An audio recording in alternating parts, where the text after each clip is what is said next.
there may be more, but these are the three that I carry with me, is that they are so much smarter than we are. And by the way, what would that take? Not much. But what's the next closest animal to humans in intelligence? Chimpanzees, chimps. And what's the DNA difference? 2% tops?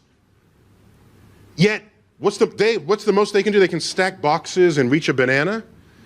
Okay, maybe they'll put up an umbrella, rudimentary sign language, maybe. Our toddlers do that. Our toddlers. So here's only a 2% difference in DNA, and the chimp is stacking boxes, but we have poetry and music and the Hubble telescope. So our hubris ends up saying, what a difference that 2% makes. What a difference that makes. Maybe that difference is just as small as the 2%. Maybe the difference between the Hubble telescope and stacking boxes is as small as the 2% indicates. Because now consider some other species, 2% beyond us, just as we are 2% beyond the chimp. What would we look like to them?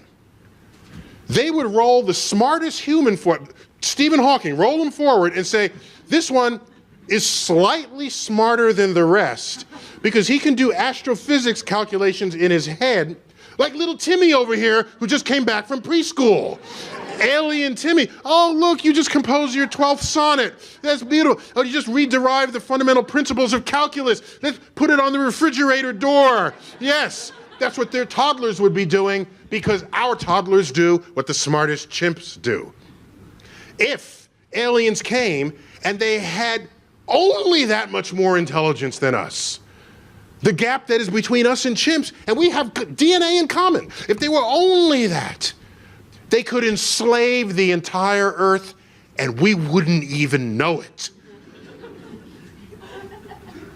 Maybe that has already happened.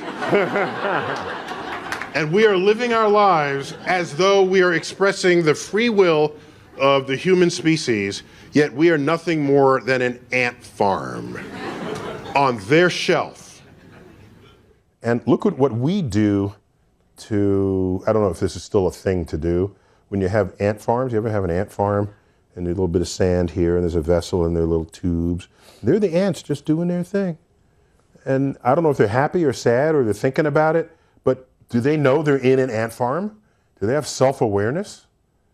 Do they have any idea? Do bees know that you're about to steal all of their honey? They have a world where they are pollinating plants and coming back and making honey. Do they have any idea that we created that world for them when it's a bee farm? Any idea at all?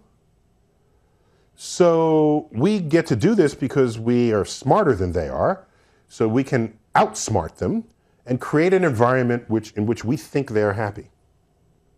And therefore they do what it is they want. So we outsmart our pets, okay? We feed them and continue to feed them. That keeps them there, and we provide for them. But we do things that, because we're smarter than they are, they don't know the difference, right? So could it be that everything we know and love in this world is just for the entertainment of an alien? Is that so hard a thought to imagine? I know you don't want to think that. We want to think we have free will. We want to think that we're in charge. But are we?